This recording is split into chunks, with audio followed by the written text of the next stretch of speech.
Muito bem, amigos telespectadores, amigas telespectadoras, agora eu converso com o prefeito interino de São Caetano do Sul, Anacleto Campanella Júnior, o Tite Campanella. Prefeito, está completando um mês já de interinidade, vai completar domingo, né? Mas hoje é dia 29. Dá para fazer um rápido balanço de como é ter ficado esse mês à frente do comando aí do Palácio da Cerâmica, do Executivo de São Caetano do Sul? Dá para fazer um balanço, sim. Primeiro, eu quero saudar a todos que estão nos assistindo, saudar você, Joaquim, também. Agradeço aí a oportunidade de estar aqui compartilhando esse espaço com você. Joaquim, na verdade, a gente está aqui no processo de continuidade da administração do Auríquio, né? Eu era líder de governo dele no último mandato. Depois das eleições, ele teve um indeferimento do registro da candidatura, e ele não poderia assumir, tomar posse no dia 1º. Eu, então, fui eleito presidente da Câmara e, consequentemente, assumi esse período.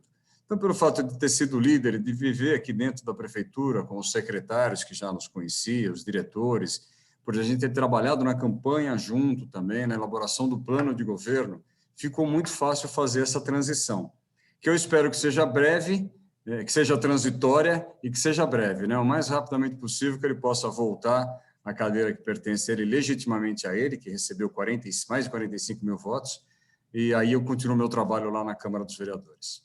Correto. E tem alguma previsão aí, né, dessa expectativa de voltar logo? Vocês têm alguma notícia do Poder Judiciário, alguma coisa que possa falar para a população? Não, nenhuma. A gente aguarda os prazos aí da Justiça, do Corpo de Defesa do prefeito Auríquio, e a gente está aguardando, não temos nenhuma perspectiva. Eu imagino, desde o começo, desde que eu tomei posse, que eu ficaria aqui por 3 ou 4 meses. É o período que eu continuo acreditando que vai ser necessário para conduzir os destinos aí da cidade. Correto. Agora, eu imagino que para você, a gente não conversou depois da tua eleição para a presidência da Câmara, não deu tempo essa correria toda, você até acabou de falar, uma correria boa, né? Vocês estão trabalhando muito, fazendo bastante coisa aí na cidade. Eu tenho acompanhado, acabei de publicar hoje no portal de notícias ABCD Real a entrega dos uniformes dos GCMs, uniformes maravilhosos para esses dias de calor. Eu imagino a tua emoção, onde você lembrando que teu pai fundou a GCM lá em 1953, né?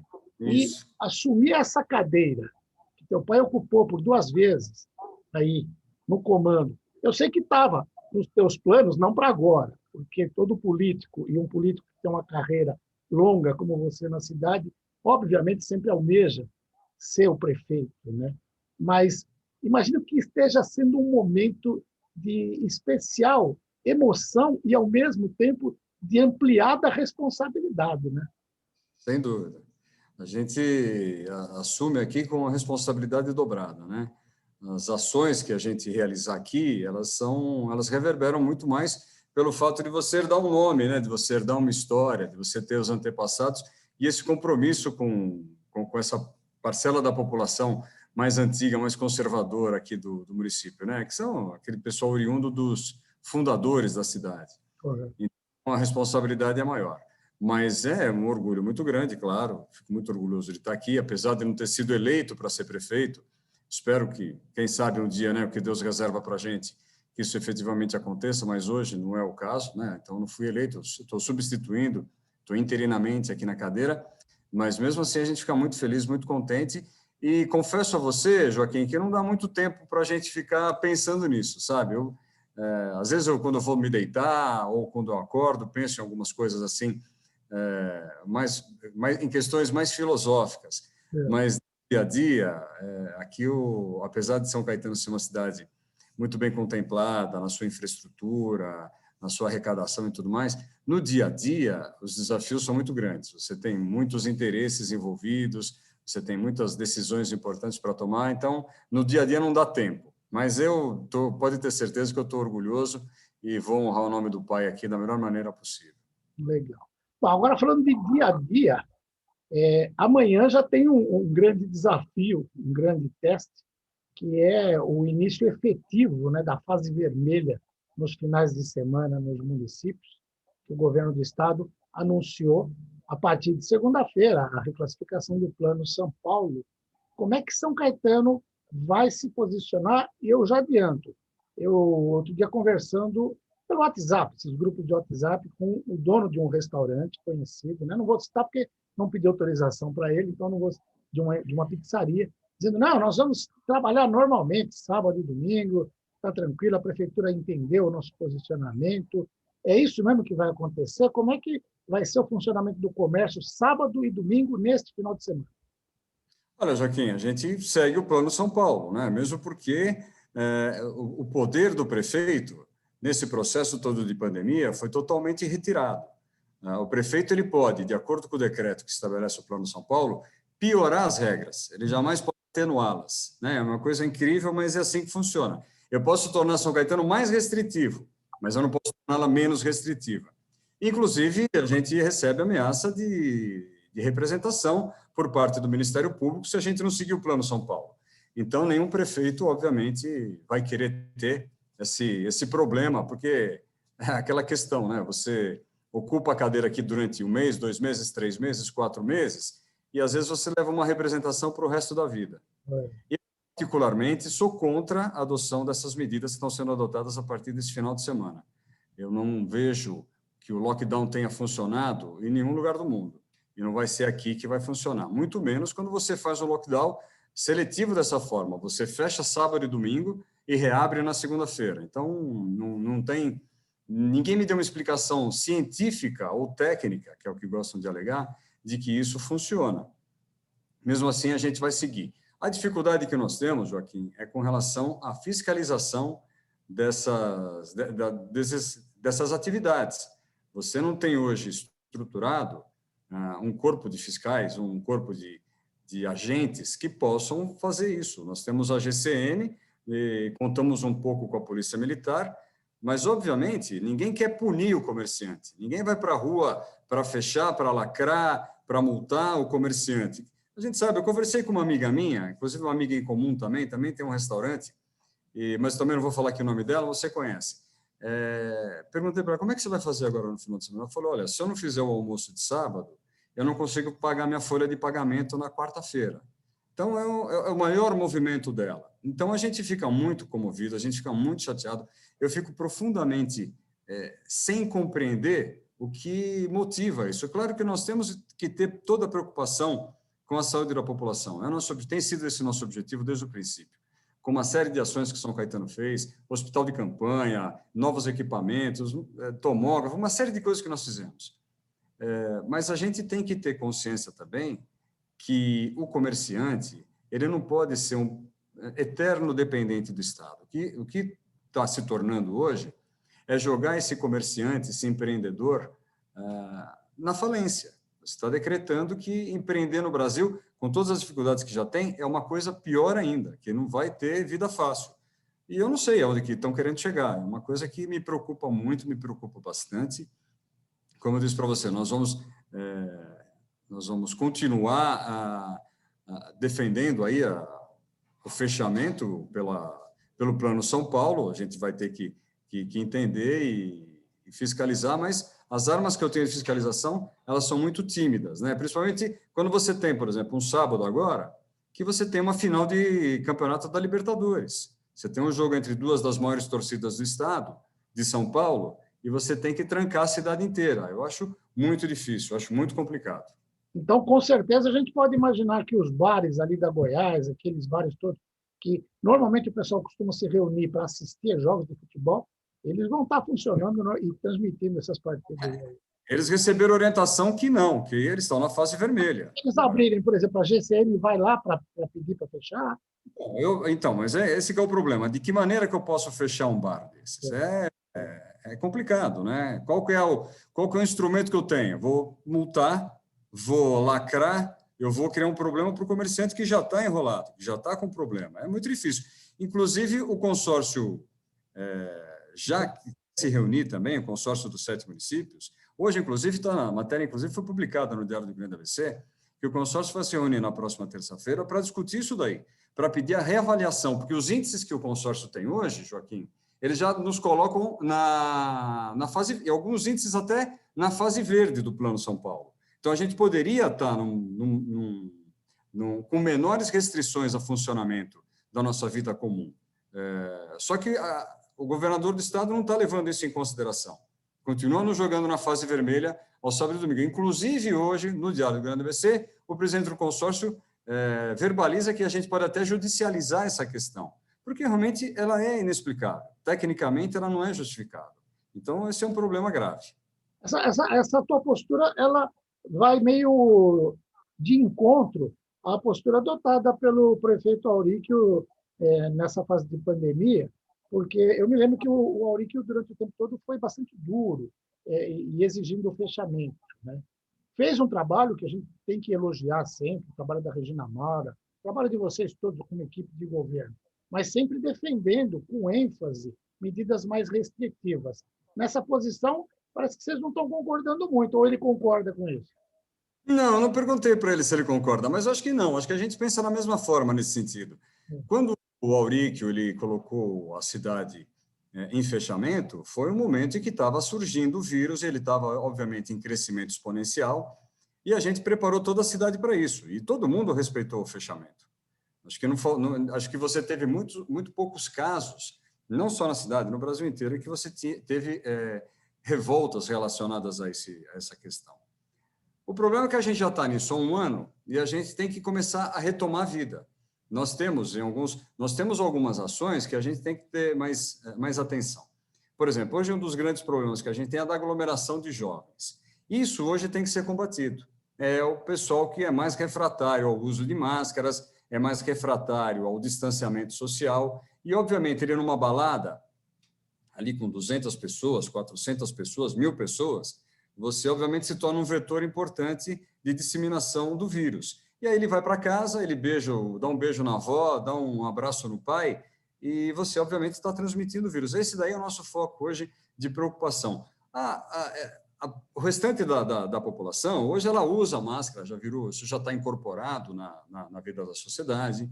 O álcool em gel, a pessoa tem uma garrafinha de álcool em gel no bolso, na bolsa, em todo o comércio que você entra. O próprio distanciamento, as pessoas tomam muito cuidado de se aproximarem umas das outras. Então, hoje, os vetores de transmissão não estão localizados naquilo que a gente precisou fechar no princípio, né? Hoje, os vetores estão em outros locais. Então, obviamente, que a gente tem que sempre buscar aliar a preocupação médica, a preocupação sanitária, com a preocupação social. As pessoas precisam também trabalhar, as pessoas também precisam de emprego, as pessoas precisam ter atividade econômica, elas precisam viver, as crianças precisam voltar para a escola, tudo precisa começar a andar novamente. Então, a gente está tentando montar de uma forma em que a gente contemple tudo, a preocupação médica com a preocupação social. Legal. A única coisa que me preocupa, eu concordo plenamente, eu tenho conversado com vários presidentes de associações comerciais, donos de bares, restaurantes, a situação deles realmente é bastante complicada. O que me preocupa é saber o seguinte, a cidade está preparada, a gente viu, por exemplo, no final do ano, em dezembro, quando o governador do Amazonas resolveu fechar tudo, o comércio foi para a rua. Os comerciantes, os funcionários do comércio foram para a rua, aglomeraram, exigiram a reabertura. Ele voltou atrás e abriu tudo. E a gente viu o que aconteceu no Amazonas. Continua morrendo muita gente por falta de oxigênio. São Caetano está preparado. Por exemplo, esse jogo de sábado, o temor dos infectologistas é o seguinte: quantas pessoas vão se contaminar com essa aglomeração de sábado, que é terrível. É verdade. Porque a torcida já foi acompanhar a delegação embarcando, já foi se reunir e tal. A cidade está preparada. Eu sei que São Caetano tem uma estrutura muito boa, mas, ao mesmo tempo, também tem um índice, que se a gente pegar proporcionalmente, é o município onde mais teve óbito em relação ao número de habitantes na região. A cidade está preparada para enfrentar uma outra pandemia em função dessa abertura? Não, outra pandemia, nós temos recursos para isso, né? Fazer uma comparação com Manaus é um pouco complicada. Quando você sai de São Paulo, a estrutura médica é muito diferente da que você tem nas cidades aqui da região metropolitana de São Paulo, mesmo do estado de São Paulo. Há uma diferença muito grande. Você, em Manaus, você tem poucos recursos hospitalares, você não tem parques instalados, é complicado. O próprio fornecimento é difícil, o acesso Então, você depende, por exemplo, de alguns poucos hospitais instalados na capital que servem de referência para o estado inteiro. Você sabe o tamanho da imensidão do estado de Amazonas. É diferente. Eu conversando outro dia com um amigo meu médico, ele falou, queria bater um papo com você porque eu vou viajar. Quando a gente se encontrou, eu falei, você está indo viajar? Estou indo para onde? Para o Guarujá. Eu falei, você falou que ia viajar? Achei que você ia para o Nordeste, que você ia para algum lugar mais longe. Ele falou, não, Titi, eu não vou me arriscar a ir para um lugar que eu tenha dificuldade de acesso a um hospital bom, um hospital de ponta.